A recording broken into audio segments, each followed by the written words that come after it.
गडिंग्लज तालुक्यातील गाव कारभार झाला ठप्प. विविध मागण्यांसाठी सरपंच, सदस्य, ग्रामसेवक, ग्रामपंचायत कर्मचारी संपावर.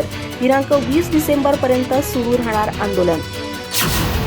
आपल्या विविध प्रलंबित मागण्यांसाठी गडिंग्लज तालुक्यातील सरपंच, ग्रामपंचायत सदस्य, ग्रामसेवक, ग्राम रोजगार सेवक, ग्रामपंचायत कर्मचारी, संगणक परिचालकांनी आंदोलन सुरू केलंय. सदर आंदोलन हे 20 डिसेंबरपर्यंत चालणार आहे. या आंदोलनामुळे संपूर्ण गाव कारभारच ठप्प झालाय. पाणी पुरवठा देखील बंद असल्यानं ग्रामस्थांची गैरसोय होतीये. शासनानं तातडीनं या आंदोलनावर तोडगा काढून जनतेचे होणारे हाल टाळावेत अशी मागणी होतीये. पंचायत राज विकास मंचच्या अखिल भारतीय सरपंच परिषदेच्या वतीनं सदर आंदोलन करण्यात येत आहे. या आंदोलनाबाबत 13 डिसेंबर रोजी संघटनेनं प्रशासनाचं लक्ष वेधलं होतं. आपल्या मागण्यांचं लेखी निवेदन सादर करण्यात आलं होतं. मात्र यावर अद्याप ठोस कार्यवाही झाली नसल्यानं आजपासून आंदोलनाचं हत्यार ग्रामपंचायत पदाधिकाऱ्यांसह कर्मचाऱ्यांनी उपसलंय. गावचा कारभार हाकणाऱ्या संपूर्ण यंत्रणेनं संप पुकारल्यानं गाव कारभार पूर्णतः ठप्प झालाय.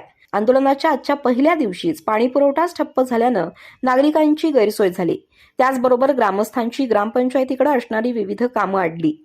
हे आंदोलन असं सुरू राहिल्यास गाव खेड्यातील कारभारावर याचा मोठा परिणाम होणार आहे.